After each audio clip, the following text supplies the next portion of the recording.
It's the reviewcell.webs.com. We're going to review Lego Batman 2.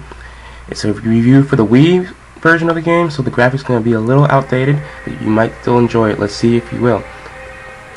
First of all, it's another Batman game. We're going to go through it just like a sequel. This time it's more about Batman learning a lesson, and that lesson is to kind of count on others. So throughout this game, you're going to see later on a lot of the DC superheroes come in.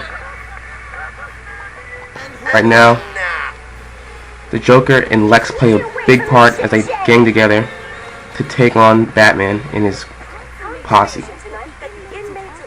In between, you'll see little videos explaining what's going on. This game is a lot of fun. The characters you usually have, two players, but at the same time the computer will play for you. There's a lot of vehicles you get to use. All Batman's accessories. You'll be able to get new abilities as the game goes along. Each Batman and Robin both have a ton of different things that they need to use, and you need to switch between the two to get through puzzles and figure out how to get somewhere. Like electric suit will use electricity to open up doors that can't be opened otherwise. You'll have to freeze walls with the ice beam.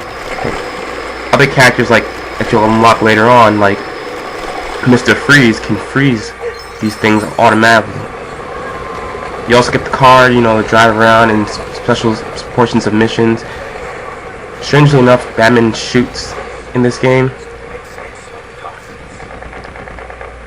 I guess it doesn't really count too much because it's not an actual gun. I don't know how that works out, but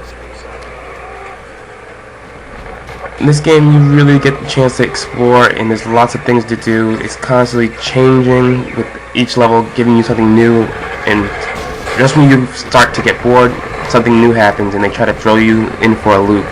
And it's really action-packed, and it's simple enough for kids, but hard enough that you won't get bored if you're like an adult.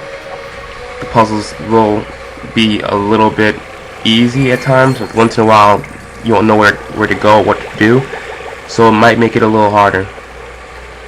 It's about a 6-hour game, I would say, and I had a little fun with it. Oh, and Batman is a real douche to Robin.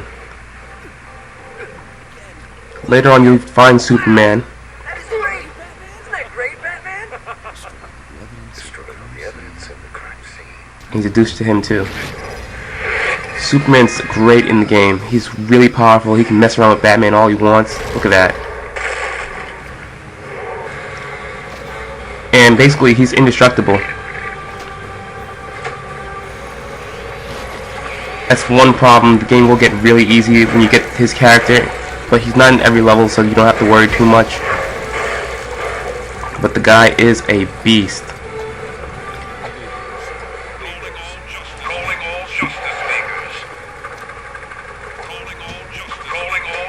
And of course, later on, what we all been waiting for, you get the DC superhero team, the Justice League. The only problem with this being, you'll have to wait till about the second to last level to get this group. I'm not sure why they did this, but it really puts out the best part of the game at the end, which is what I would assume they wanted to wait it out, but at the same time you'll be waiting and waiting for Justice League, and they will just not come. Not until Batman basically learns his lesson. I don't want to spoil any more of the story, but one of my favorite characters is the Flash. If you really want to speed around town, or you can just use someone who could fly themselves, but it's nothing like running at speed of sound around town, just getting anywhere you want. And the great way they use the music from when Superman flies, just nostalgic, if you know what I mean.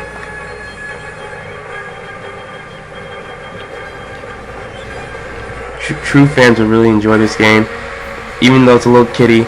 It's really action-packed, and it'll be an interesting story. As always, the reviewcell.com. Fun cyclical cell research. I love being a douche to Robin.